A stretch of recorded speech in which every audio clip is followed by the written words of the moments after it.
Be ready. 5 seconds.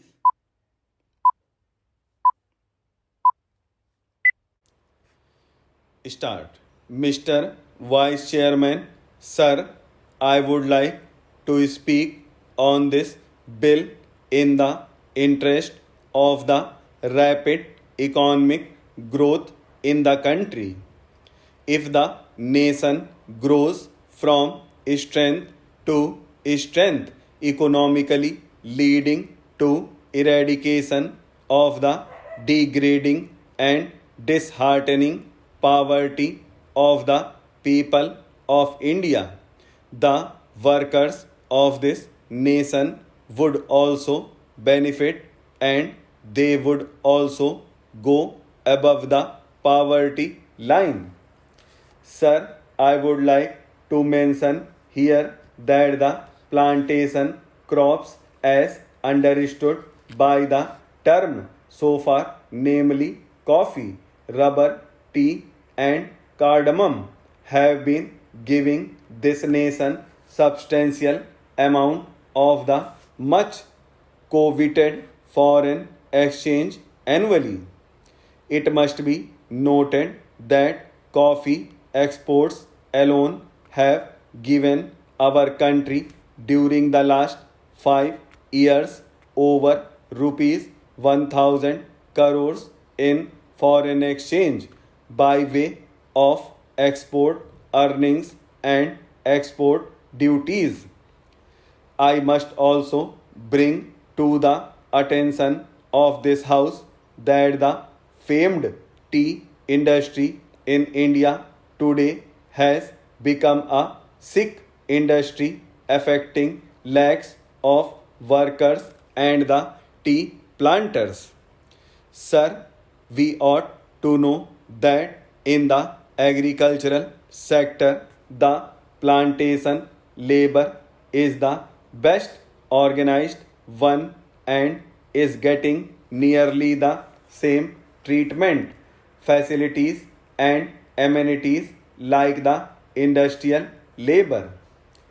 Sir, coming from a plantation district of Karnataka, I sincerely agree that the welfare measures provided in the Act must be faithfully implemented and strictly enforced.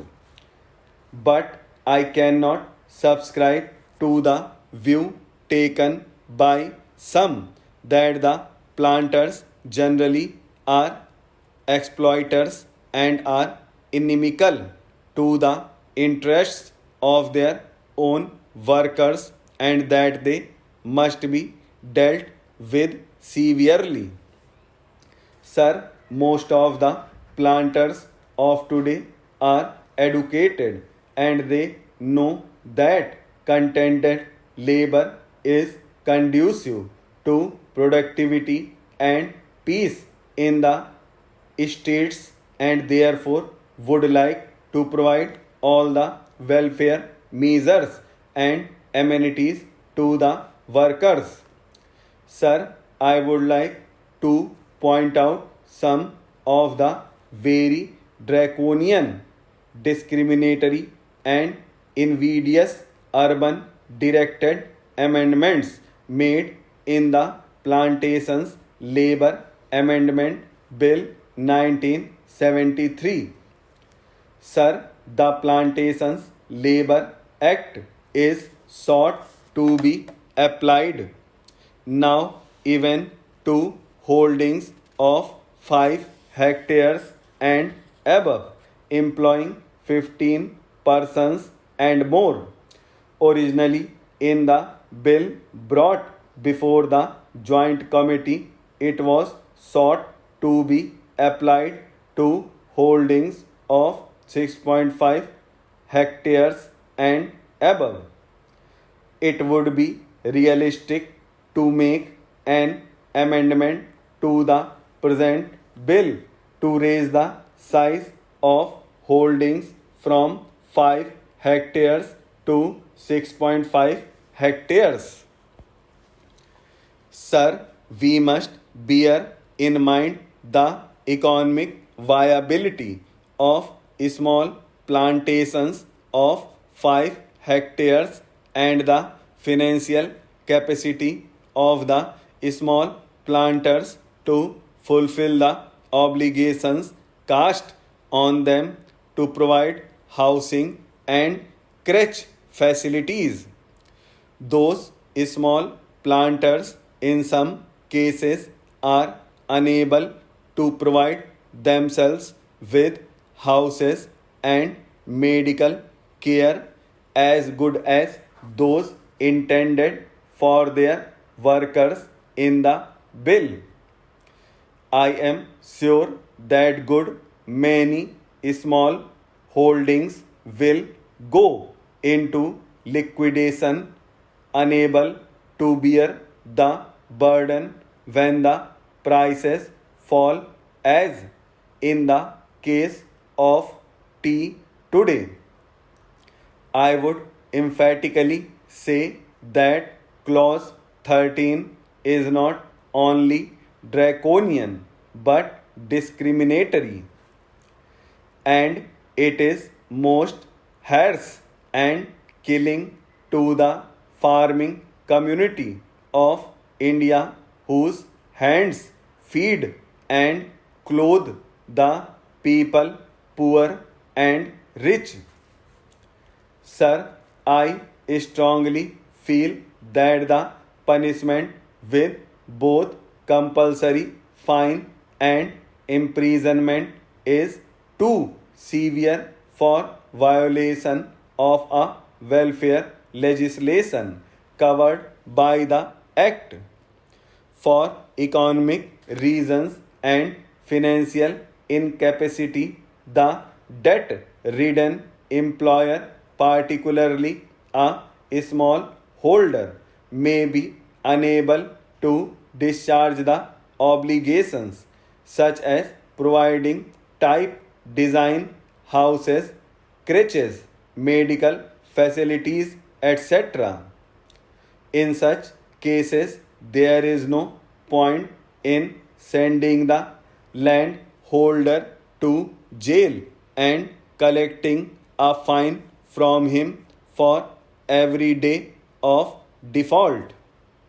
The relevant provisions in the bill are made more stringent than the Factories Act, under which, in the case of a further offence, the court is given the discretion to punish the defaulting employer. But in the proposed amendment, the word used is shall instead of may, which makes it mandatory on the court to impose imprisonment as well as fine. These provisions are too harsh and discriminatory, particularly in view of the fact that the bill seeks to bring in farms of 5 hectares, which are in the nature of peasant holdings under the scope of the Act. Sir, I would like to ask the government of the people, for the people, and by the people, in the name of the farmers of India, why it wants to treat a farmer as a criminal and to be imprisoned for such an offence, while it does not do so for a factory owner of a city. By making this comparison, I do not mean that a provision should be made in the relevant Factories Act to make the sentence of imprisonment compulsory for similar offences. Let me make it clear that I am not speaking against the interests of the workers in the plantations.